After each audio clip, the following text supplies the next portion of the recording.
Have a look at this headline about our lovely treasurer, Mr. Jim Chalmers. How amazing he's found the goodness in himself to be able to scrap and repeal a section of the tax that's so lovingly referred to as the widow tax. Now, as warm and cuddly as that might make you feel, let's wind back a little bit and understand why the Labor government and Mr. Chalmers have now scrapped that widow tax. Amazingly, it took a letter from Senator Pocock about a 44-year-old domestic violence victim, a woman that has been party to an abusive relationship and has essentially, finally, after God knows how long, found the courage to stand up and say, I'm exiting this relationship. I'm getting out of this. I deserve better than this. And as part of that, what happens when two people separate in any relationship, but in particular in a domestic violence one where you finally find the courage, is if there's a property that's owned in partnership between those two people, then something needs to happen with that. So in this case, the woman not only had the courage to get out of a domestic violence relationship, she had the wherewithal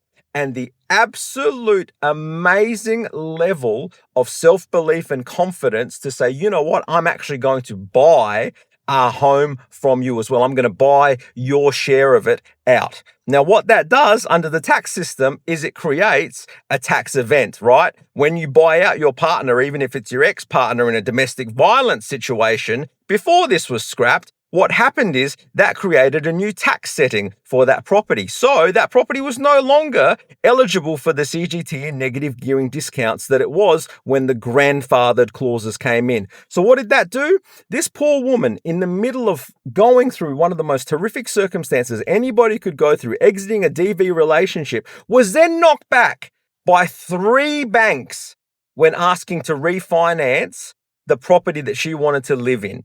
3 banks looked at that and said, you know what, now because of the missed negative gearing in CGT, the risk profile is too high. We're not going to give you this loan. So Mr. Chalmers and the Labor Party, as much as you want to say you're for the people, you're for the workers, you're for the downtrodden, this scenario, I don't care that you've scrapped it. Let's all think about how long this woman, this poor domestic violence survivor, had to live with the stress and the pressure of everything that was being put upon her because of a ridiculous budget and tax changes that weren't thought through, that weren't modeled properly. There's no excuse for that. What she would have had to endure dealing with 3 different banks and brokers and God knows whoever else to get to the point of finally being told, you know what, a senator's actually picked up your cause. Thank God, Mr. Pocock, good work. Thank you, genuinely, thank you. But someone's picked up your cause, and now that entire section of tax is going to be scrapped and repealed. Like, that is ridiculous. It is inexcusable. And Jim Chalmers, if you're watching this, I want you to know, mate, that one is on you.